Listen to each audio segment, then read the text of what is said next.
What's up, everyone? Welcome back to the FBA machine. I am Steve Rosen, and I have sold tens of millions of dollars on Amazon focusing on wholesale FBA. And this is Andrew Lin, and I've been able to travel the world for the last few years utilizing some of these different Amazon business models that we're going to go over today. So we get asked this question a lot, so we decided for today's video we're going to do a deep dive into the 4 different business models that you guys can choose to start your business on Amazon. Now, some of these are going to be different based on your financials, based on your living situation, so we're going to help you guys go over all the different details so you guys can decide which one is right for your business.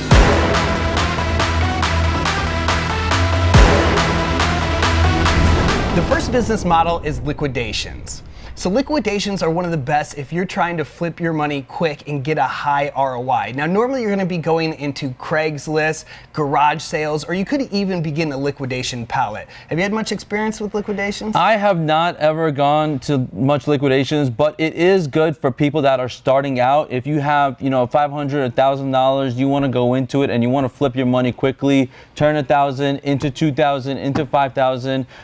This is primarily how Reezy Resales started his whole business. Well, I think he does arbitrage too. He does arbitrage, he does garage sales, he goes hunting for deals. He'll get a book for $1, turn it into $30, right? So that's what you guys want to do. If you have $500, go buy 500 books, turn it into 5,000, make something worth of the money that you guys have available.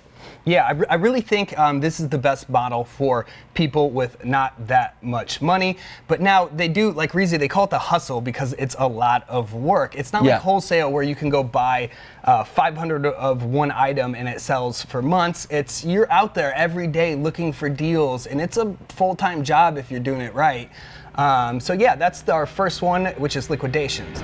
The second business model is retail arbitrage. Now, this could be either FBM or FBA. So you can either find things to sell from Walmart.com, or you can go into a Walmart store, buy the item, and then ship it to FBA. Now, this is still pretty good for somebody who's on a budget, who does not have a lot of capital, because you will get a higher ROI than wholesale or potentially even private label. And this is good because you guys can spend little cash, you get a lot more back, and you can search the deals you guys want to find. However, like the first business model, it is a constant struggle. It's a constant hustle. You got to go out. You got to keep finding new deals. You can establish some relationships with the local Walmart guys, things like that. So this way, when they get new items, they can call you, and you can maybe automate a portion of it. But at the end of the day, you have to continuously go in. You have to go look at a clearance. You have to find new SKUs. You have to find new listings. So it is a constant struggle. And you got to pack it up. You gotta pack it up, you gotta ship it, or you could use a prep and pack place to ship things in if you're doing it from online.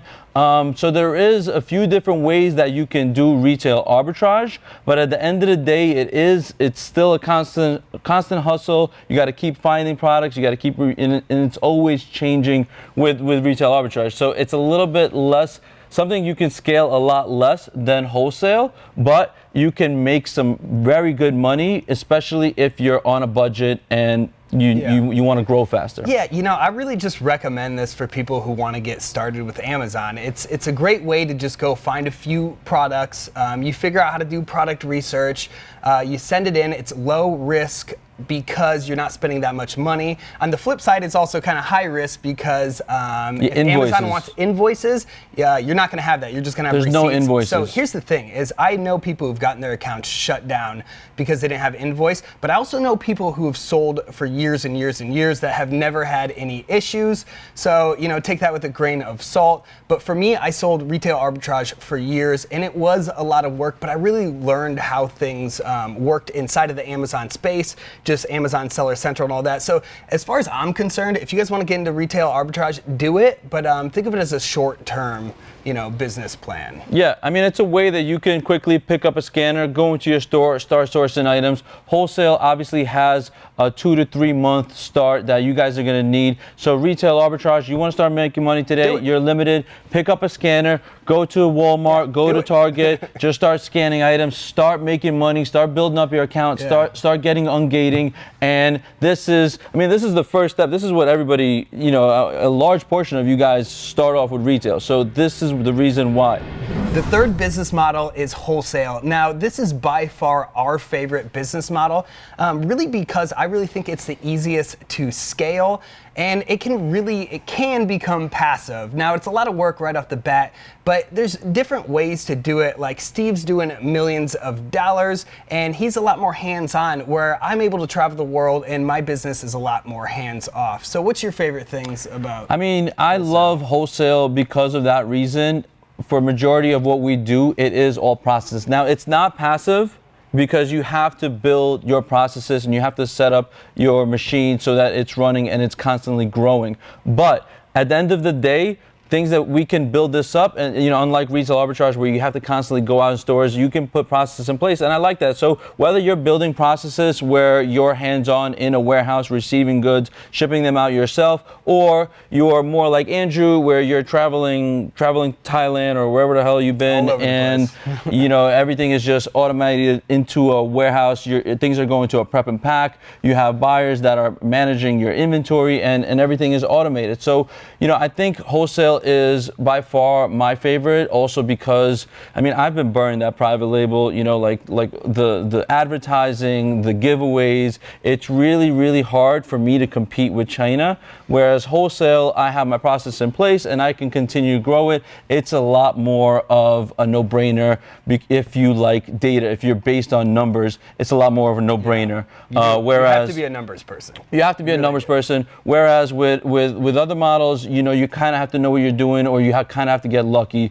So that's by far one of the reasons why we preach wholesale, is because you follow your numbers right and you put your process in place. You will continuously see growth. Now, the work is not going to be passive. You have to manage your company, you have to manage your business, but the growth may continue as you continue to grow your business. You guys are going to see growth at the same pace, and it's going to be primarily the same amount of work. I disagree with that. I think wholesale can be extremely passive. Sure. So for me, it's like I built up the relationships and I was just making the same order. That was literally what my business. I already had the relationship. He would just send me, he'd be like, hey, the SKUs are in stock, and I'd be like, okay, I'll take them all. He'd send them in, I'd make my shipping plan, send it in. So I was working you still gotta submit a purchase order, right? Yes, you do, but okay. I'd say once a month I could have worked 1 day a month. Of course now After you set it up. After I set it up. After you set it up. Not passive at the beginning, guys. Not passive at the beginning, it's a lot of work. you can, like I said, you can build it up where you set up a vendor, the account is open, you have relationships with him, you set up an accounting structure where he's getting paid 30 days or upfront, whatever it is. You set things up. And then following, it can be. So, and then if you guys can continue that, then you're going to continue to see passive growth, right? So the growth is going to stay at a steady pace, but you still have to put in those hours in the beginning. Of course. Just like anything else.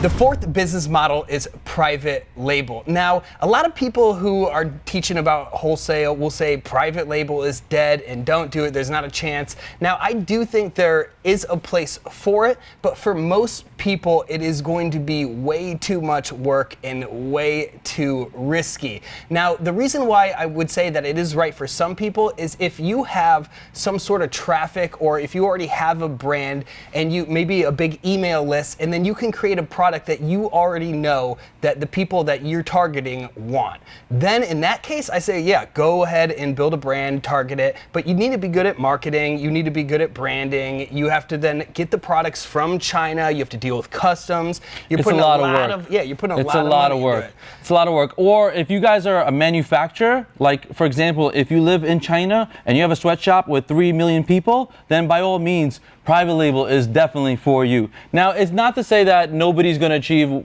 success with it, right? So it is good for some people, but it's most of the people that are doing it, either they have a 9 to 5 and they're just kind of just trying it out to see if it works. For some people, it works. For some people, it doesn't. Now, the thing with me with private label is that private label will take you a much longer longer time to scale, and you may have a hit or miss. You may not do it correctly. So for me, it's just been a lot easier to do wholesale. We don't have to do a lot of the different things that private label you have to, like, you know, do pictures and do content, do descriptions. You really have to be good at building a product. Like, you have to be, if you're like an innovator, if you're like a brand, somebody that likes to build brands. Not even a product, a brand. Really. Like, if you want to build a brand, if you're very passionate about a product and you want other people to see how passionate you are about something, then by all means, go for it. But if you're just coming on and you're just buying a Kevin David course and, you know, you're going on Alibaba and finding an item, you know, there's a very high chance that you will get sliced and diced, because there's hundreds of people doing the same thing. They're all using the same tools. There's manufacturers in China that are already doing this themselves from China. So it's almost impossible to compete unless you guys see something and, you know, you want to go for it, then by all means. Yeah, because you don't know if the product's going to sell. Like, you really have no idea. Well, we do know. I mean, the market is saying that it's selling, true. But then again, you have to compete against those. So now you have to put this marketing budget to compete. Like, somebody has 1,000 reviews or whatever it is, you have to give away. You have to give away units. You have to do advertising. I mean, PPC on Amazon has become brutal. If you don't have that much money, you're competing against people who have, like, most people that are big in private label, they have multiple private label products. Like, I know a guy that has 50 different Amazon accounts. So you're competing with millions and millions of dollars. So these are the type of people that you're competing against, compared to, let's say, like wholesale, where you're finding brand name products that are already selling. You find out what price you got it at, and then you're like, okay, I can flip this, make some money. Now, there is risk in that too, because the buy box, everything can change, but you have data to look at. You're not running numbers, and you're making a lot more numbers. Yeah. It's a lot more numbers that you can work with and scale your business. Yeah, so I would say private label, yes, if you already have some sort of following, that's great. I think you'd be better off starting a YouTube or something and building a following and just doing affiliate marketing. If you're Andrew. If you're me, I guess, like, that's my thought. Like, you know, you got to build the following anyways, build that, and then come out with a private label later. You know? Guys, so that is the 4 different business models that we have just gone into. We want to hear feedback from you guys and what you guys think of each model. So feel free to comment below, subscribe to our channel, and we're going to keep putting out more stuff as you guys are asking for it.